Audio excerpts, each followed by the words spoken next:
தேசிய கல்விக் கொள்கைக்கு மாற்றாக தமிழ்நாடு மாநில கல்விக் கொள்கையை இன்று வெளியிட்ட முதலமைச்சர் மு.க.ஸ்டாலின், தமிழ்நாட்டின் மாணவ மாணவியர் 100 விழுக்காடு உயர்கல்வி பெற வேண்டும் என்பதே திராவிட மாடல் அரசின் இலக்கு என்று தெரிவித்திருக்கிறார். சென்னை கோட்டூர்புரம் அண்ணா நூற்றாண்டு நூலக கலையரங்கில் அரசு பள்ளி மாணாக்கரின் உயர்கல்வி சேர்க்கை 75% உயர்ந்திருப்பதை பாராட்டும் வகையில் விழா எடுக்கப்பட்டது. இந்த விழாவில் தமிழ்நாடு மாநில கல்விக் கொள்கையை முதலமைச்சர் மு.க.ஸ்டாலின் வெளியிட்டார். அப்போது பேசிய முதலமைச்சர், அரசு பள்ளிகள் வறுமையின் அடையாளம் அல்ல, பெருமையின் அடையாளம் என்றும், கடந்த 3 ஆண்டுகளில் ஒற்றை இலக்கத்தில் இருந்த மாணவர் சேர்க்கை எண்ணிக்கை இவ்வாண்டு இரட்டை இலக்கத்தை அடைந்திருப்பதாக தெரிவித்தார். ஸ்கூல் ஸ்டூடெண்ட்ஸையும் இளைஞர்களும் பார்த்தாலே ஒரு புதிய எனர்ஜி வந்துடும்.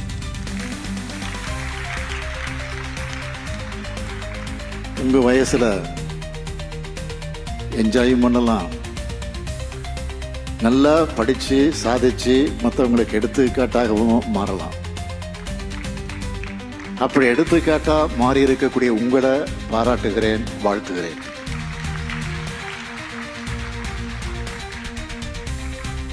மாணவர்களை சந்திக்கிற ஒவ்வொரு முறையும் கல்வியோட முக்கியத்துவத்தை எடுத்து சொல்லிக்கிட்டே இருக்கேன். கொரோனா டைம்ல நம்ம ஆட்சிக்கு வந்தப்பவும் அந்த பெருந்தொற்றால குழந்தைகளுடைய கல்வி பாதிக்கப்படக்கூடாதுன்னு இல்லம் தேடி கல்வி போன்ற முன்னெடுப்புகளை எடுத்து கல்வி வழங்கணும். நாங்கள் உங்க மேல வச்ச நம்பிக்கைக்கு பலன்தான் உங்களுடைய சாதனைகள். அதனாலதான் பள்ளி கல்வி வரலாற்றில் இது ஸ்பெஷலான விழான்னு சொல்றோம். வேற எந்த ஸ்டேட்லையும் தங்களுடைய மாணவர்களுக்கு இப்படிப்பட்ட பாராட்டு விழாக்களை நடத்துறாங்களா? எனக்கு தெரிஞ்சு இல்லை. அந்த வகையில இது சிறப்பான தனித்துவமான விழா. திராவிட மாடல் அரசை பொறுத்த வரைக்கும்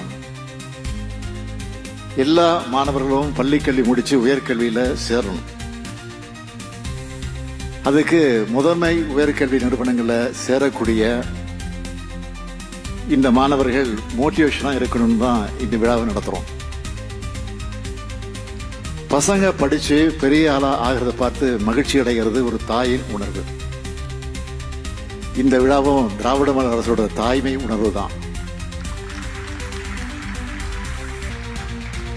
இந்த ஆண்டு +2 பாஸ் பண்ண அரசு பள்ளி மாணவர்கள்ல உயர்கல்வியில சேர்ந்தவங்களோட எண்ணிக்கை எவ்வளவு தெரியுமா? 75 விழுக்காடு. இந்த நம்பர் அடுத்த ஆண்டு இன்னும் அதிகமா பீட் பண்ணக்கூடிய அளவுக்கு வரும்னு நான் எதிர்பார்க்கிறேன். நம்மோட இலக்கு 100% உயர்கல்வி சேர்ந்தாங்கன்னு என்பதுதான். அந்த இலக்கை எட்ட உங்களை போன்ற மாணவர்கள் தான் உதவணும்.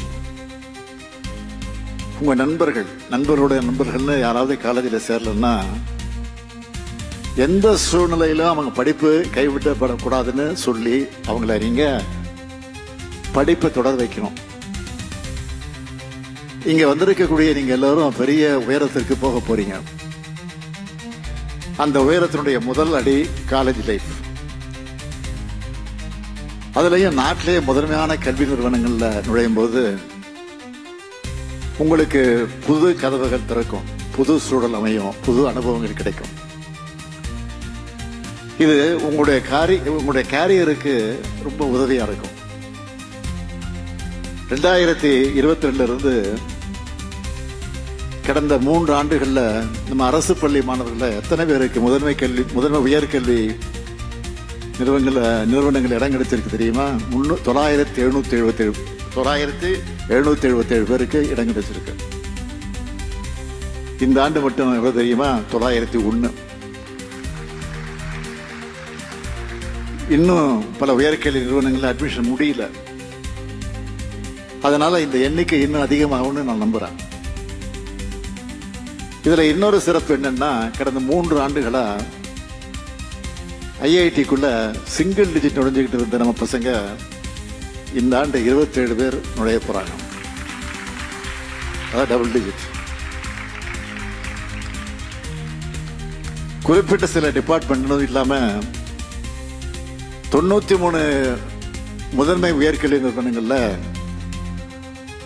50 டிபார்ட்மெண்ட்ஸ்ல 901 அரசு பள்ளி மாணவர்கள் சேர்றாங்க. இதுல 150 பேர் மாற்றுத்திறன் கொண்ட குழந்தைகள். இதனால்தான் தம்பி அன்பில் மகேஷ் அடிக்கடி சொல்றாரு, அரசு பள்ளிகள் வறுமையின் அடையாளம் அல்ல, பெருமையின் அடையாளம். இந்த பெருமையை எங்களுக்கு தேடி தந்து நெஞ்சு நிமிர்த்தி பேச வச்சிருக்கக்கூடிய உங்க எல்லோருக்கும் என்னுடைய வாழ்த்துக்கள், பாராட்டுக்கள். நாட்டின் முதன்மை உயர்கல்வி நிறுவனங்களுக்கு போற மாணவர்களாக உங்களுக்கு நன்றி சொல்லிக்கிறது. அச்சப்படாதீங்க, தயங்காதீங்க. காடு எதுவா இருந்தாலும் சிங்கம்தான் அங்க சிங்கிள், சிங்கம்தான் அங்க ராஜா. அது மாதிரி எளிய பின்னணியில் இருந்து பெரிய உயரத்துக்கு முயற்சியால் வந்திருக்கக்கூடிய நீங்க தான் அங்க ரியல் ஹீரோ. உங்க கெத்த காமிச்சு ஜெயிச்சு வாங்க. உங்களை தூக்கி வச்சு கொண்டாட நாங்களும் இந்த உலகமும் தயாரா இருக்கோம். இந்த பெருமைமிகு விழாவில் தமிழ்நாட்டோட மாநில பள்ளி கல்விக் கொள்கை 2025 வெளியிட்டது பெரும் மகிழ்ச்சி. தமிழ்நாட்டுக்குன்னு எல்லாத்தையும் ஒரு யூனிக் கேரக்டர் இருக்கு, முற்போக்கான சிந்தனை இருக்கு. அதை அடிப்படையாக வச்சு எதிர்காலத்துக்கு தேவையான தொலைநோக்கு பார்வையோடவும் இந்த கல்விக் கொள்கையை உருவாக்கி இருக்கிறோம். இதுல சில ஹைலைட்டா சில பாயிண்ட்களை சொல்ல விரும்புறேன். இந்த கல்விக் கொள்கை மூலமா படிச்சு மனப்பாடம் செய்யறதை விட சிந்திச்சு கேள்வி கேட்கிற மாணவர்களை உருவாக்க நினைக்கிறோம். எதிர்கால வாழ்க்கைக்கு தேவையான ஆற்றலை வழங்க போறோம். தொழில்நுட்ப மனம் படைச்சவங்களா மாணவர்களை உருவாக்க நினைக்கிறோம். படிக்கிறவங்களாக மட்டுமல்ல, படைப்பாற்றல் கொண்டவங்களாக மாணவர்களை உருவாக்க நினைக்கிறோம். கல்வியோட உடற்பயிற்சியும் இணைக்கப்படும். தாய்மொழி தமிழ் நம்மோட அடையாளமா பெருமிதமா இருக்கும். முக்கியமா தமிழும் ஆங்கிலமும் என்கிற இருமொழி கொள்கைதான் நம்முடைய உறுதியான கொள்கையாக இருக்கும். மீண்டும் சொல்றேன், இருமொழி கொள்கைதான் நம்முடைய உறுதியான கொள்கை. ஒவ்வொரு ஒன்றியத்திலையும் புதிய மாதிரி வெற்றி பள்ளிகள் அமைக்கப்படும். உண்டு உறவிட பள்ளிகள் உருவாக்கப்படும். கல்வி தொலைக்காட்சியும் மணற்கேணி செயலியும் ஒவ்வொரு வீடும் ஒரு வகுப்பறை என்ற நிலையை உருவாக்கும்.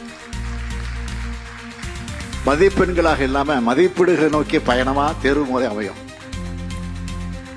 பசுமை பள்ளிகள், ஸ்மார்ட் வகுப்பறைகள் உருவாக்கப்படும். நான் முதல்வன் திட்டம் வேலைக்கு வழிகாட்டுவதாக மட்டும் இல்லாம வாழ்க்கைக்கு வழிகாட்டுவதாக அமையும். இப்படி கல்வித்துறையில மாபெரும் மாற்றத்தை கொண்டு வர இருக்கிறோம். ஒரு வரியில சொல்லணும்னா, அனைவருக்கும் கல்வி, அனைவருக்கும் உயர்தர கல்வி. இதுதான் நம்ம திராவிட மாடல் அரசுடைய கல்விக் கொள்கை. பள்ளிகள் எல்லோருக்குமானது. அங்க யாருக்கும் தடை இல்லை, தடுக்கப்படவும் விடமாட்டோம். யாரும் புறக்கணிக்கப்படக்கூடாது. கல்வி பாகுபாட்டை நீக்குவோம். நீங்க விரும்புகிற கல்வியை பெறுவதற்கான வாசலை நம்ம கல்விக் கொள்கை திறந்து வைக்கும். சமத்துவ கல்வியை உருவாக்குவோம். அறிவு கல்வியை அறிமுகம் செய்வோம். முக்கியமா அது பகுத்தறி கல்வியாக இருக்கும். அறிவியலுக்கு புறமான பிற்போக்கு சிந்தனைகள் பள்ளிகளில் நுழைய அனுமதிக்க மாட்டோம்.